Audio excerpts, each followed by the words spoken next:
Um grande abraço, amigos da Rádio Coringão. Eu sou o Leandro Leite e vamos com a análise fiel de Palmeiras 2, Corinthians também 2. Peço para os amigos se inscreverem no canal, dê o joinha, compartilhem, siga as redes sociais da Rádio Coringão, o Facebook, o Twitter, o TikTok, o WhatsApp e também acesse o site radiocoringão.com. Bom, o Corinthians conseguiu um empate heróico diante do rival na noite de domingo, válido pela nona rodada do Campeonato Paulista. O Corinthians saiu atrás do placar, né? Ficou uma situação muito difícil, o rival abriu 2-0, mas vamos por partes, né? O primeiro tempo começou com o Corinthians até depois de um bom tempo ficou presente no campo de ataque, trocava passes, mas não chutava muito no gol. Na verdade, o único lance do Corinthians, né, a única jogada era a bola para o Romero para ele tentar levar para a linha de fundo e cruzamento sempre buscando o Yuri Alberto. Só que de 6 cruzamentos do Romero, ele errou 4, né? Então também não adiantava muito esse lance. O meio-campo não funcionou, o Garro estava com muitas dificuldades, né? Muito bem marcado. Enfim, o Wesley, que era uma outra opção pelo outro lado do campo, também não conseguiu fazer praticamente nada no primeiro tempo. Então o Corinthians tocava, mas não finalizava. O rival teve uma boa chance com o atacante deles cara a cara com o Cássio. Ele chutou para fora, depois tiveram mais uma oportunidade. E aí, quando parecia que o jogo ia terminar o primeiro tempo em 0-0, eles acabaram conseguindo fazer o gol. Né? O atacante deles teve muita liberdade, né? Ele tirou o Vera ali da jogada facilmente, né? E mandou no gol. Não foi um chute tão forte, mas ainda assim o Cássio não conseguiu fazer a defesa, na minha opinião, falha do goleiro Cássio no primeiro gol. No segundo tempo, o Corinthians teve muitas dificuldades, não conseguiu praticamente ter a bola, né? Só correu atrás do rival.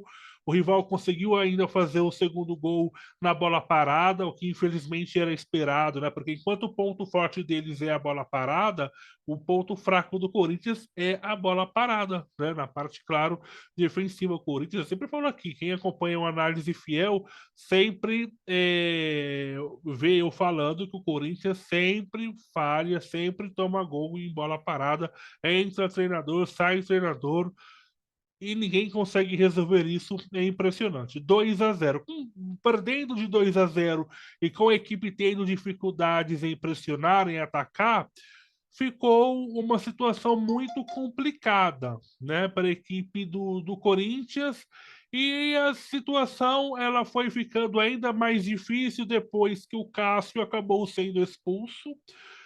O Antônio Oliveira ele já tinha feito as 5 mudanças, ele colocou o Mateuzinho estreando, colocou o Pedro Henrique estreando, aliás, o Pedro Henrique entrou muito bem, ele colocou o Gustavo Silva, ele colocou o Hugo, porque o Caetano sofreu muito na lateral, enfim, ou seja, ele tinha feito as 5 mudanças, com o Cássio expulso, não tinha como colocar outro jogador. Então, com isso, o zagueiro Gustavo Henrique, teve que ir para o gol. Gustavo Henrique foi para o gol, o Yuri Alberto, numa jogada, aí sim, de linha de fundo, que deu certo, não chegou a ser tão assim, uma jogada de linha de fundo, foi o lance do Mosquito, né, se não me engano, fez o cruzamento, o Yuri completamente livre dentro da área, fez o gol para a equipe do Corinthians 2-1. Aí ficou aquela situação, bom, com um jogador a menos, mas é um gol que colocou o Corinthians no jogo. Para aumentar ainda mais o drama, o Yuri Alberto, infelizmente, acabou se lesionando, né? Ele teve uma lesão na costela, um trauma na costela. Estou fazendo esse vídeo ainda no domingo, né? Então, aí no decorrer né, nas próximas horas eu não sei como que vai ficar a situação, né? Ainda estão avaliando, vai ter um exame, mas nesse momento, estou fazendo, repito, o vídeo no domingo, então nesse momento a informação é um trauma na costela, mas nas próximas horas o Corinthians vai fazer o exame, aquela coisa toda, e aí sim o Corinthians depois vai anunciar o que de fato aconteceu com o Yuri Alberto.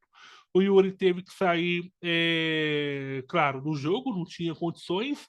E eu quero falar aqui uma coisa: eu achei errado o Yuri ter saído de marca. Ele deveria ter sido levado para o hospital de ambulância. Onde estava a ambulância na Arena Barueri?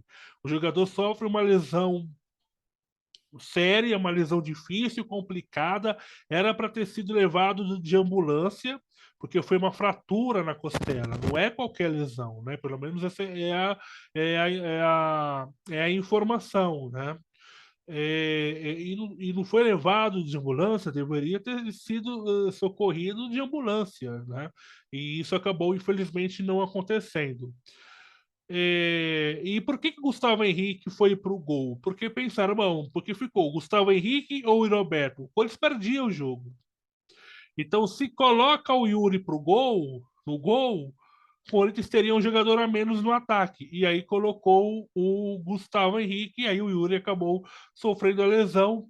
Mas o Corinthians foi do jeito Corinthians de ser, na raça, na vontade. É isso que a gente espera. A gente não espera nenhum jogo brilhante tecnicamente. O que a gente quer é raça, é vontade, é jogador que tenha vontade de jogar no Corinthians. O Pedro Henrique, que, repito, entrou muito bem, sofreu a falta, já tinha sofrido uma falta antes, um jogador que botou ali muita velocidade no lado esquerdo, né? Infernizou a vida do adversário, né? Da zaga adversária pelo lado esquerdo. Ele sofreu a falta no meio-campo, né? E aí o Garro, um golaço, mandou na gaveta e empatou o jogo para a equipe do Corinthians, ou seja, o Corinthians consegue um resultado improvável, né? O que a gente, depois dos 2-0, que muita gente imaginou é que o Corinthians dificilmente fosse conseguir reagir, porque estava com muitas dificuldades, mas não.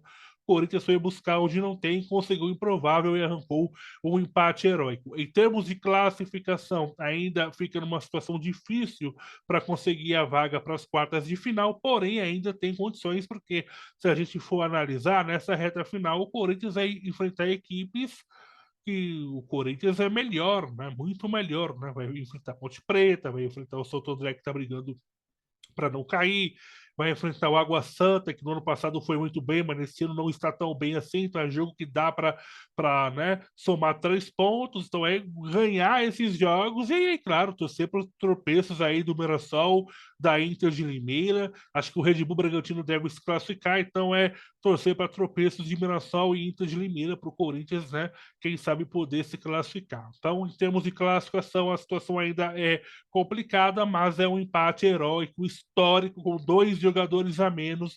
O Corinthians empatou diante do Palmeiras. Bom, o time volta a campo na próxima quinta-feira, pela primeira fase da Copa do Brasil. Enfrenta o Cianorte em Maringá. Jogo único. O empate classifica o Corinthians para a segunda fase. Por quê? Porque o time visitante nessa fase ele tem o direito de jogar por empate, porque é o time que está melhor posicionado no ranking da CBF. Então, primeira fase, o empate é do visitante, segunda fase também é jogo único, porém, o empate não é de ninguém, porque aí muda, né? O time que é melhor, que está melhor no ranking, ele pode jogar em casa, né? Aí o mando de campo é decidido via sorteio, e aí sim, da terceira fase em diante, serão jogos de ida e volta. Um grande abraço, amigos da Rádio Coringão, e vai Corinthians!